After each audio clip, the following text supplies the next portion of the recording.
महत्त्वाची ही बातमी मुंबईकरांसाठी अत्यंत महत्त्वाची। विविध प्रलंबित मागण्यांसह बेस्ट उपक्रमाच्या खासगीकरणाविरोधात बेस्ट संयुक्त कामगार कृती समितीनं एल्गार पुकारलेला आहे आणि या संपामध्ये अनेक कर्मचारी सहभागी झालेत।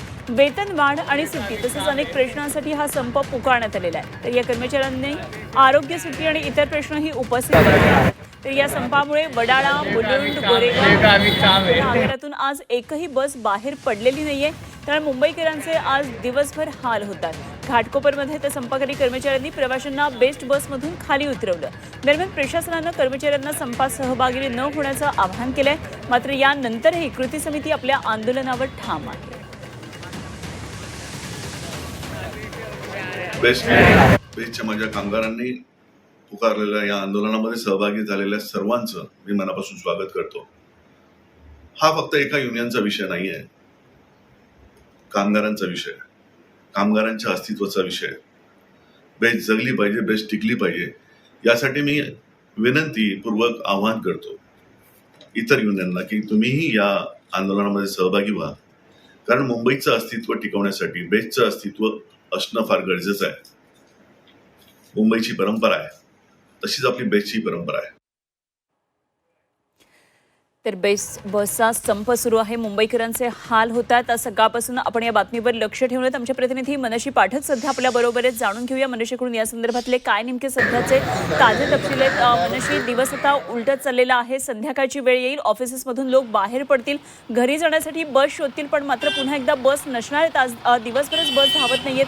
काय नेमकं सध्याचं चित्र आहे? काय यावर तोडगा काही दृष्टिक्षेपात आहे का? अनुपमा, जसं तू सांगितलंस की अर्धा दिवस उलटून गेलेला आहे। सकाळच्या सत्रात ज्या पद्धतीचा गोंधळ आपण रस्त्यावरती बघितलेला होता की बेस्टच्या बसेस अगदी नगण्य प्रमाणात रस्त्यावर होत्या। जवळपास 32 बसेस, इतक्याच बसेस आज रस्त्यावर धावू शकलेल्या आहेत। एकूण बसेसची जी संख्या आहे जी रस्त्यावर धावते दररोज ती आहे 2500 ते 2700च्या दरम्यान। मात्र आज फक्त 32 बसेस बाहेर पडू शकल्या। तृष्णा विश्वासराव या ज्या शिवसेनेच्या मुंबई महापालिकेमध्ये बेस्ट समितीच्या अध्यक्ष आहेत, त्यांनी हे स्पष्ट केलेलं आहे की सकाळी काही पिकअप बसेस ज्या कर्मचाऱ्यांना घेण्याकरता जातात त्याच्यापैकी 8 बसेसची तोडफोड करण्यात आलेली होती, त्या डॅमेज करण्यात आलेल्या होत्या, काही बसेसवर दगडफेक झाली होती, असा सुद्धा दावा तृष्णा विश्वासराव यांनी केलेला आहे। त्याच्यामुळे त्या बसेस बाहेर पडू शकलेल्या नव्हत्या। या संपूर्ण प्रकरणामध्ये आता ज्यांनी संप पुकारलेले आहे त्या कृती समितीच्या शिष्टमंडळाला बेस्ट प्रशासन बोलवणार का, त्यांच्याशी बातचीत करणार का?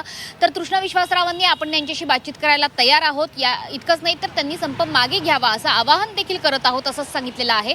मात्र एकंदरीत शशांकराव यांची बेस्ट वर्कर्स युनियन या त्यांच्या संघटनेकडून शशांकरावांनी जरी स्पष्ट केलं असलं की तरी आमची संघटना या संपामध्ये उतरणार नाही असं जरी त्यांनी स्पष्ट केलेलं असलं तरी सुद्धा मोठ्या संख्येने आज कर्मचारी संपावर गेले होते।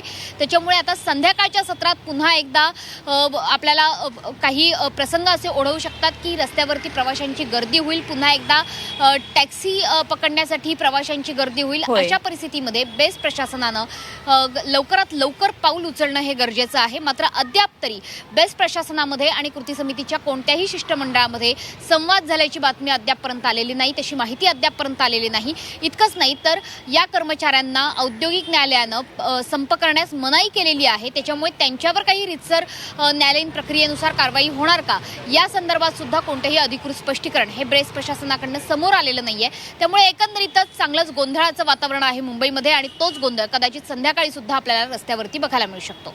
अगदी खरंय मनशी, एकतर सर्वसामान्य मुंबईकरांचे अर्थातच हे हाल आहेतच, त्यात आज मुंबईमध्ये 2 महत्त्वाचे राजकीय कार्यक्रम आहेत, ते म्हणजे शिवसेनेचा वर्धापन दिन आणि अर्थातच मुंबईमधून जे सगळे शिवसैनिक समर्थक आहेत दोन्ही गटातले ते सुद्धा या ठिकाणी जाण्याचा प्रयत्न करतील। अर्थात त्यांना सुद्धा या अडचणींचा सामना करावा लागणार आहे। त्यामुळे यावर तोडगा आता किती लवकर निघतो हे पाहायचं आहे आणि उद्या सुद्धा हा संप सुरूच राहिला तर मात्र मुंबईकरांचे निश्चितच हे हाल अजून किती दिवस सुरू राहतात हेही पाहावं लागणार आहे। मनशी, धन्यवाद दिलेल्या या सगळ्या सविस्तर तपशिलांसाठी। ताज्या माहितीसाठी पुन्हा आपण चर्चा करूया। तुर्तास धन्यवाद। मनशी पाठक आमचे प्रतिनिधी आपल्या बरोबर।